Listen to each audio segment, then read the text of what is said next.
With info news के YouTube channel को subscribe कीजिए और हमारी हर आने वाली वीडियो के नोटिफिकेशन के लिए बेल आइकॉन प्रेस करना ना भूलें।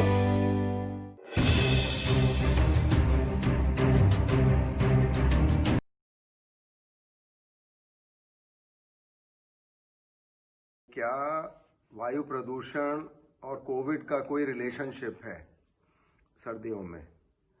तो देखिए, आपका जो प्रश्न है बहुत महत्वपूर्ण है और ये लोगों को बहुत समझना चाहिए कि दिल्ली एनसीआर में प्रतिवर्ष और पिछले बहुत वर्षों से हम देख रहे हैं कि सर्दियों में हवा भारी हो जाती है, नीचे रहती है, फॉग बनता है और उसके साथ स्मोक के साथ मिलके स्मॉग जिसको हम कहते हैं वो जमा हो जाता है।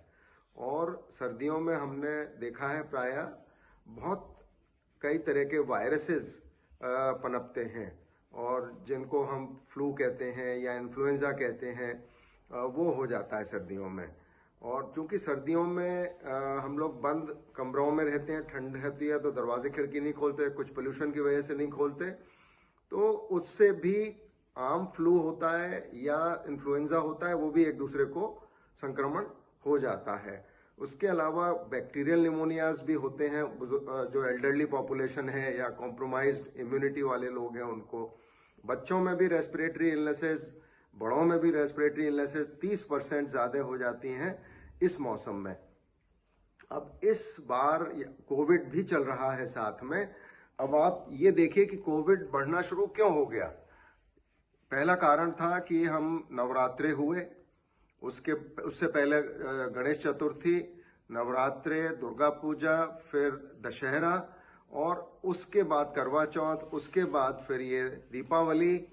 और लोग अपना ये मान रहे थे कि कोविड को उतना सीरियसली नहीं ले रहे थे।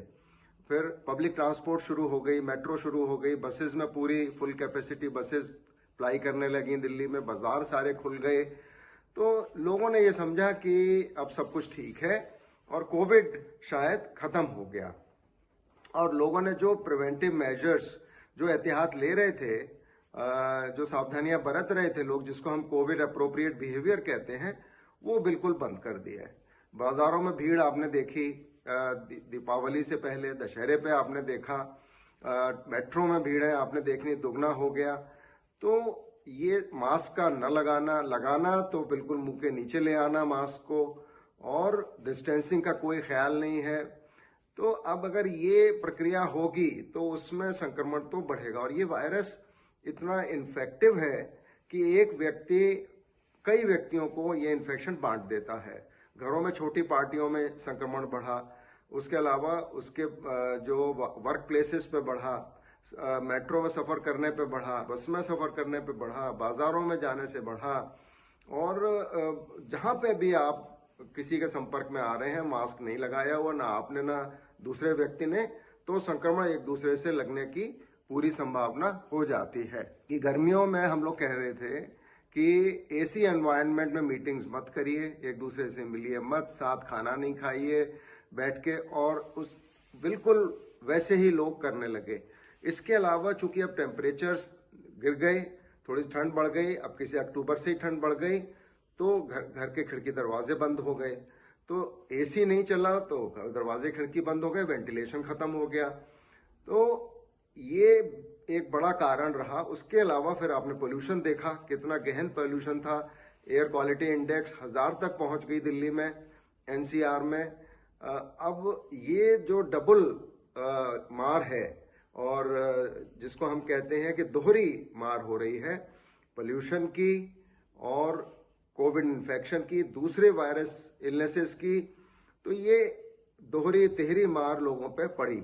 अब लोग अगर सतर्क नहीं रहेंगे तो नुकसान किसका है? इसमें नुकसान लोगों का ही है, लोगों की ही जान जा रही है।